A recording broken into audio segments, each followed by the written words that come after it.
Welcome back to a new video, and this is one I wanted to make for quite a long time actually, and don't worry, it's not going to be if Mike Ahern's natural or not. We've seen many videos on YouTube about this topic, and to be honest with you, I don't really care.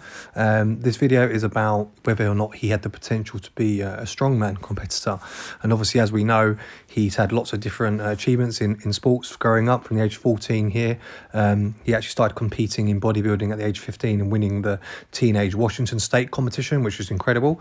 He was in college. He was also known for being a three-time All-State defensive tackle, an All-American football player, and had amazing achievements from a young age in sports, in martial arts, powerlifting, bodybuilding, you name it.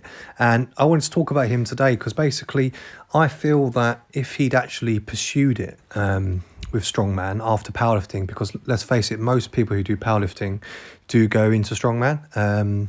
You know, there's many examples. I will list one as we go on in the video. But Mike, you know, like, he's a big guy. He always has been. You know, he's 6'3", averages 250 pounds. And, you know, was always diced as well. Like, always is diced. Even now at 52, you know, the guy was born 1969, was at the top of his game for 30 plus years in terms of like bodybuilding, been on over 500 magazines, magazine covers, like, I mean, which is absolutely unheard of. So he's one of the best of all times for that. But in terms of his actual approach to training, we all know that he's a really strong guy, and he created the term power bodybuilding. And it's something that I personally follow myself, all about having strength, longevity, power, and looking the part as well. You know, it's good to be strong and fit, but you need to look the part as well, and he certainly does prove that. So on a national level, Mike did not too bad, to be honest, in terms of like his powerlifting competitions that he actually competed in. So he competed from the age of 19 to 26 between 88 and 95 in a few, you know, California state championships, nationals, and other ones listed here. And he actually did pretty good, to be honest. In 93 and 95, he came first, and he had some really good PBs as well within those actual events. Single lifts, you've got a 305 on the squat, 205 on the bench, and 320 on the deadlift, for a total 820. And that's in kilos, by the way, guys. So some pretty big bloody numbers, to be fair, for someone who was more of a bodybuilder than a powerlifter. And also, as you can see from this footage, this is from the 95 Californian championship, which he won. There is some discrepancy online with a chap who's posted this video actually, which I will link in the bio. I'm not really going to get into it because it's, you know, something between those two guys when they were younger at the time. But nonetheless, the numbers there speak for themselves, and he won that competition, and he looked in great shape. And that's the thing about Mike, you know, like, he's always looking good despite being really strong. And I think that if he put on some more weight, I don't know what he was weighing in at those competitions, by the way, but I imagine he would have been, you know, over 200 pounds. That's a fact. Probably like more like 220, 230 when he was a bit younger, opposed to now. But nonetheless, you know, the guy was still lifting crazy ass numbers for his age. And the fact he wasn't a full-time powerlifter, he was more focused on bodybuilding. Powerlifting was something he uses within his training to get that density and that size in the muscle and create new muscle maturity, rather than just doing purely lighter loads in bodybuilding. So that's really impressive in itself there. And like I said, I do think that if he put on a bit more weight, the frame he's got, you know, being 6'3", he could easily have got to 300 pounds plus. I mean, I know in the off season, he does tend to, like, in the last 10 years or so, since I followed him on YouTube, he does go up to like 260, 270.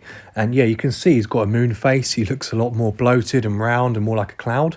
But he doesn't look like a fat piece of shit, you know. And I reckon that if he sacrificed the abs and didn't care so much about being a bodybuilder, even in his late 20s, 30s, if he shifted his focus onto powerlifting strongman, there's no way that he wouldn't have done well. I'd have loved to have seen that. I don't know what you guys think, but there's definitely was potential there based on those numbers.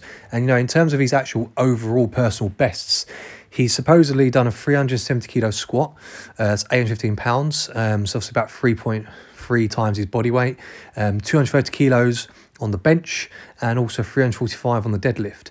Now, and again, with being pretty nice, you know, this guy wasn't big, and I believe most of them are raw, you know, just a belt, and straps, no suits, nothing like that, no equipped gear for those powerlifting movements. But there's a lot of discrepancy online. Some people say he makes silly claims, but who knows. But I'm going to compare him quickly to Alexei Novikov from Ukraine. As we know, he just won World's Strongest Man last year in November, and he's one of the lightest of all time as well.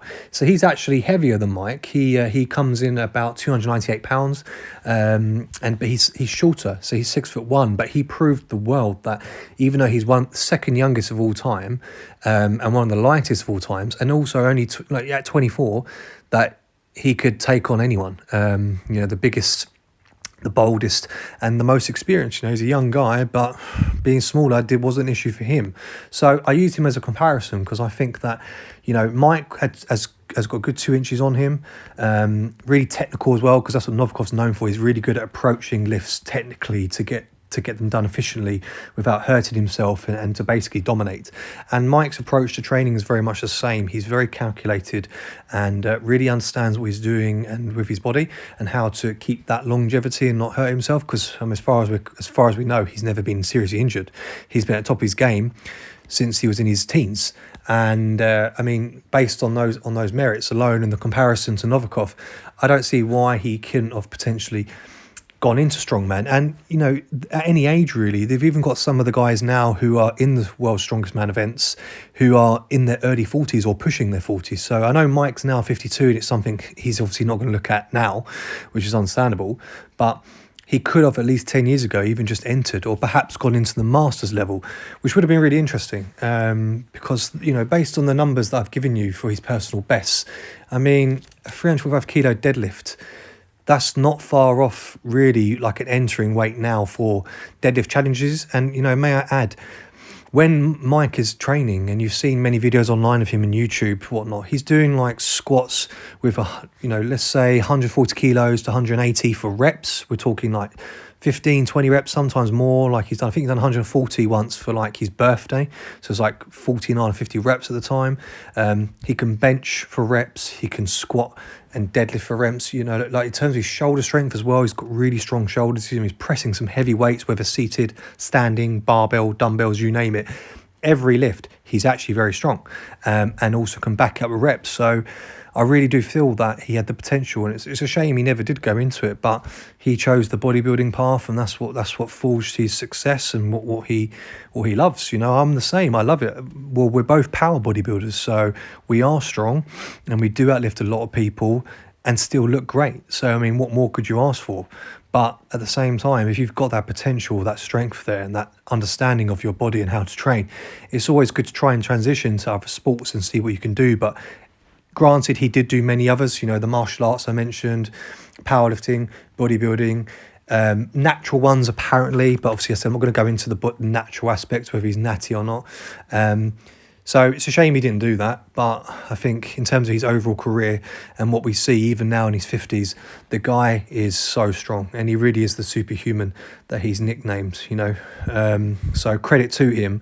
And I hope that maybe other people don't waste their time in their youth, because you've got someone like Larry Wheels, who's kind of similar to Mike Ahern in some ways. Obviously he's focused more on powerlifting and going strongman, but Larry can't make his mind up what he actually wants to do. At least with Mike, he knew, okay, I'm going to focus on bodybuilding. That's what I want to do. I'm not going to waste my time doing too many sports, because obviously it's too much cross-training on my body and confusing, and there's no focus and direction. So that might be why Larry hasn't actually done anything recently, because I'm just focusing more on YouTube, like a lot of the people are nowadays. I understand COVID is still pending and still around the world, so it's kind of restricting people from competing properly in sports. But as long as they keep training, at some point maybe they can compete again. But I want to know what you guys think about Mike Ahern, and do you think, would he have had the potential to be in World's Strongest Man or any other type of strongman events? He obviously he has won some strong competitions. I haven't actually mentioned, there were a couple he did do back in the day. So there was an Ironman, and then there's a different one as well, but I can't remember the name of that one, so I have to put that in the link in the description. But he won all these Mr. Universe natural universe titles 4 times, 4-time powerlifting champion. The other one, sorry, was an Iron Warrior Decathlon of Strength, and he was a champion of that as well. So the guy, he did try a few, he dabbled here and there, but like I said, he didn't focus on it purely, and that's why we never saw him compete in Strongman. But nonetheless, in his 50s, he's going strong. He's showing no sign of slowing down, and maybe he'll get his son, the Mini Titan, to take over the mantle, and he might be more interested in Strongman, and we could see a potential genetic freak there as that young boy gets older. Because if Mike truly is natural or only slightly enhanced, I mean, what could his boy do with the coach of Mike? You know, Mike being a great example. So hope you liked the video, guys. If you did, as always, remember to leave a like, comment, subscribe, and until next time, I'll see you soon. Amigo and Finis, signing out.